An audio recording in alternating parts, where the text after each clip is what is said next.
के LG VK Saxena ने CM आतिशी को एक पत्र लिखा है। 19-20 दिसंबर को विधानसभा का विशेष सत्र बुलाने की मांग की गई है और 14 लंबित कैग रिपोर्ट सदन के पटल पर रखने को कहा गया है।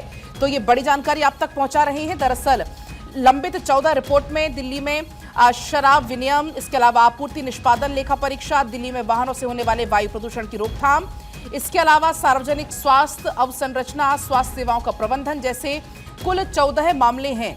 एलजी ने अपने पत्र में कहा है कि संवैधानिक दायित्व का पालन सुनिश्चित करने के लिए बिना समय गवाए दिल्ली सरकार तुरंत सत्र बुलाए। आपको ये बता दें कि दिल्ली विधानसभा का कार्यकाल हो रहा है फरवरी में पूरा, और इस चुनाव को लेकर जनवरी या दिसंबर में ऐलान हो सकता है चुनाव की तारीखों का, और ऐसे में विधानसभा का सत्र बुलाने के लिए दिल्ली सरकार को जल्द फैसला लेना होगा।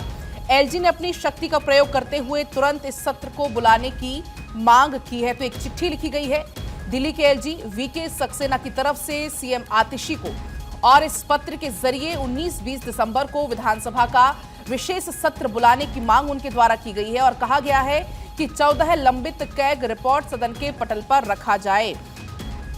तो ये बड़ी जानकारी आप तक पहुंचा रहे हैं। दरअसल आपको बता दें कि संवैधानिक दायित्व का पालन सुनिश्चित करने के लिए ये कहा गया चिट्ठी में कि बिना देरी किए दिल्ली सरकार तुरंत सत्र को बुलाए, क्योंकि दिल्ली विधानसभा का जो कार्यकाल है फरवरी में पूरा हो रहा है और इसी बीच अब चुनाव का ऐलान किसी भी वक्त हो सकता है। ऐसे में विधानसभा का सत्र बुलाने के लिए दिल्ली सरकार को जल्द फैसला लेना होगा।